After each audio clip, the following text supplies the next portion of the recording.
What's up guys, Luke here with Luke's Points and Miles, and in today's video I'm reporting a strategy change or maybe even a new strategy depending on how you look at it. If you are a fan of the channel, you know that I highly value hotel credit cards. Right now I hold a few different hotel credit cards, and in this video I'm going to explain that in the future, or at least for the next year or so, I'm going to be moving away from any type of hotel loyalty. I'm going to be staying at some boutique or maybe even some unique properties. And ironically, I'm going to be using travel portals to book some of these hotels. I know that last one probably surprised a couple of you. Don't worry, I'll explain shortly. But first, if you like videos about travel, points earning strategies, then slap that like button for me. And if you want to continue this credit card, points, miles, cashback, and travel journey with me, then consider subscribing. Be warned, I actually do this stuff, and I don't just read from the product page on the issuer's website, something you may not be used to. And sometimes these strategy shifts aren't the best way to do things. Sometimes I figure out how to do things by first doing them the wrong way. No worries though, let me make the mistakes for you. Either way, I'm making memories and making content. So let's first go through how I've been doing things the last few years.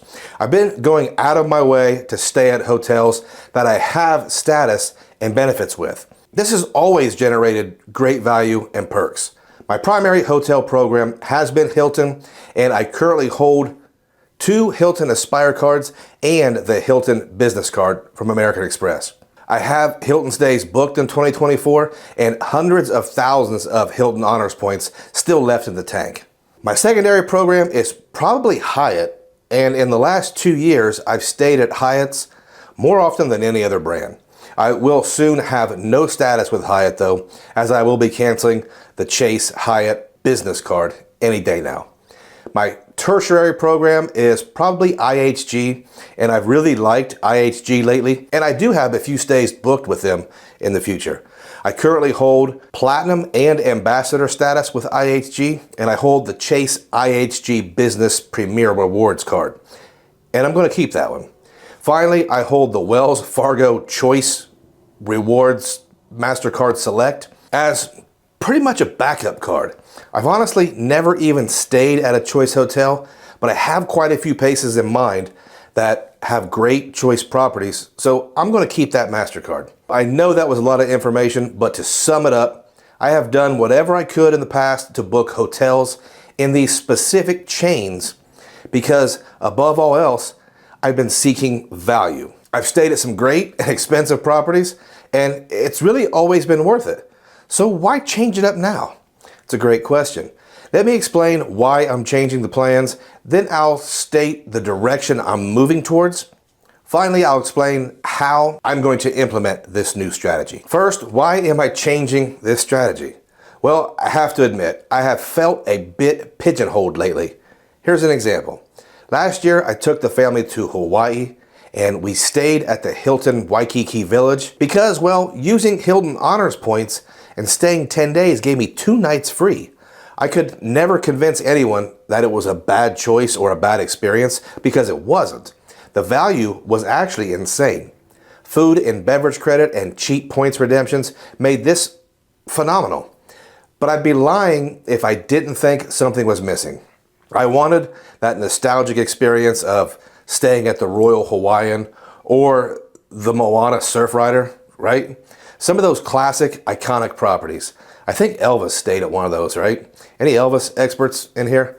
So that is a pretty good example of what I felt I was missing out on. Now, in reality, we had a terrific time. I even got to hang out with Chase Yokoyama, one of the coolest dudes in the YouTube space. But you get my point. 2 years ago, we went to Ireland, and it was really almost impossible to find award availability in one of my chain hotels. So we ended up booking hotels through an OTA. And I think at the time I was working on a sub and I needed to prepay the hotels, so it worked out. But I wished I would have just booked a castle or some other unique property to have that cool experience because my status and my hotels were close to worthless there. Take my favorite place, South Florida. While we really love the Conrad, I'd really like to stay at the Fontainebleau again.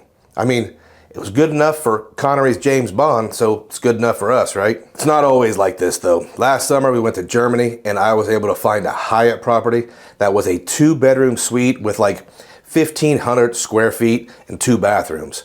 I love hotel rooms that are way bigger than the home I grew up in, but Hyatt is sort of an outlier when it comes to hotel programs, and I think everyone can agree with that. My favorite thing about Hyatt is it doesn't really require any status or any loyalty to get that value. Some of you will be thinking, hey man, if it's not broke, don't try to fix it. And obviously what I'm doing now isn't broke, but you know what I'm saying. You only get one life, and a lot of us travel to live our best life, right? So why not tweak it and see if it gets better? So I have a new direction I want to move towards in my travel style. I don't want to compromise on where I'm going to stay anymore. I want to stay in the castle or the little hotel right next to the attraction. I don't want to check the cents per point value on the Hilton Curio collection to make sure it makes sense. And here's the kicker. I want to go budget more often. You guys are used to me making videos and mentioning some of the higher end properties, and while those definitely have their place, there just needs to be more of a focus on an affordable place for some of these adventures. Now, this is definitely case specific. For instance, wife and Carlos beach trip to South Florida. Of course we're staying at the Conrad or something nice. Mexico for my wife's birthday. Yes, big league suite, all inclusive. But taking my dad down to Panama, we're getting a more budget room. I'm looking at checking out new places solo this January. So let's say I go to Colombia or maybe Peru. Your Uncle Luke may be staying in something cheaper and much smaller. I may not want to use as many resources for a solo trip, you know? For the last few years, I feel like I've been trying to book the absolute best I can afford at the time while also staying within the same loyalty programs, and I feel that may have gotten a little stale. One more great example. I took Carlos to the Dallas Mavericks game and we stayed at a Hilton resort just so I could take advantage of the Aspire credits. I should have stayed within walking distance of the arena instead. It was a one-night trip and that would have been way more convenient, but... So how am I going to implement this new strategy? Well, the first thing I'll be doing is downgrading the high annual fee Aspire cards.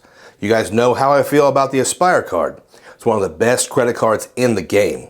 That's why I'm downgrading them and not canceling them. I have a feeling at least one of them will be back. 2 might be a little hard to manage with those changes. I won't need the extra Hilton business card either, so that will eliminate almost $1,200 in annual fees.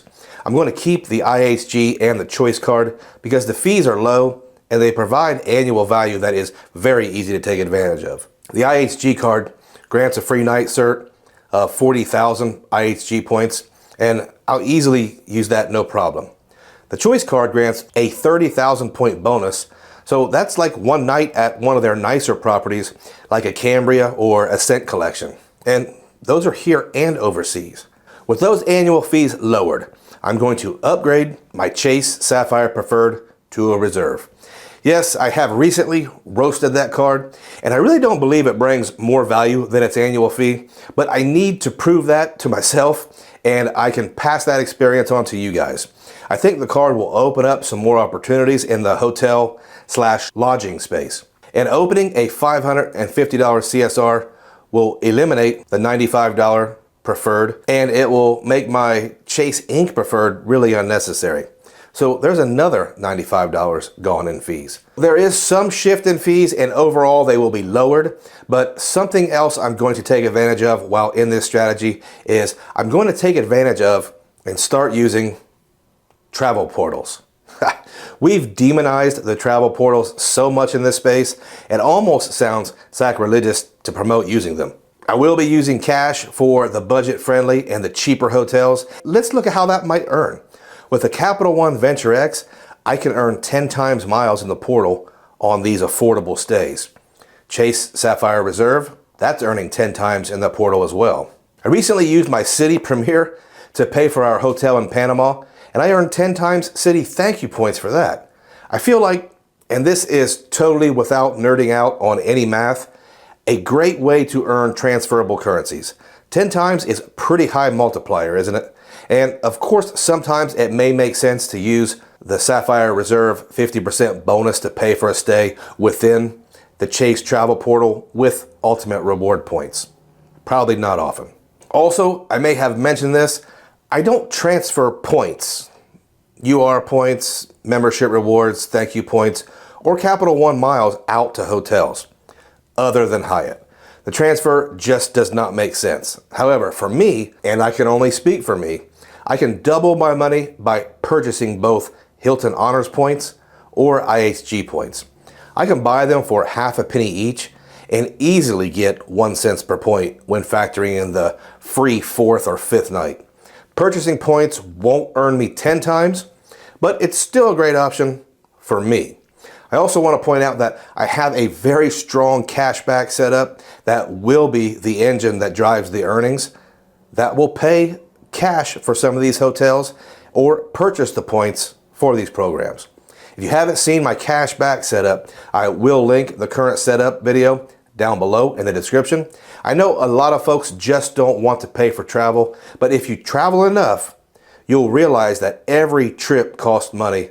Adding a shot of cash back to support those trips, it just makes sense for me. This strategy should lower the credits and benefits that I have to monitor and keep track of, but it also has me holding 3 premier travel cards: American Express Platinum, Chase Sapphire Reserve, and the Capital One Venture X.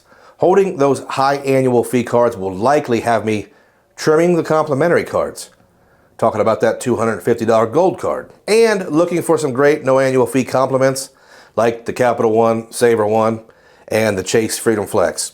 It also gives me the option to book a hotel or two through the American Airlines Advantage program if I choose to requalify for status this year. Guys, light up the comment section. Tell me what you think of this strategy shift. Remember, I take around 10 trips a year, and it really is everything from family, couple, solo, and domestic, international, budget, and luxury. And I really want to stay at the appropriate property for the type of trip, and I know you guys understand that. So guys, we talked about a lot of things in this video, and if you want any more information about these cards, check out my super cool organized card link in the description below.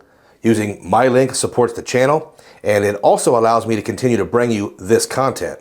If you have used that link in the past, I sincerely thank you. If you liked this video, slap that thumbs up. And if you stayed all the way to the end, I appreciate you. And I thank every single one of you.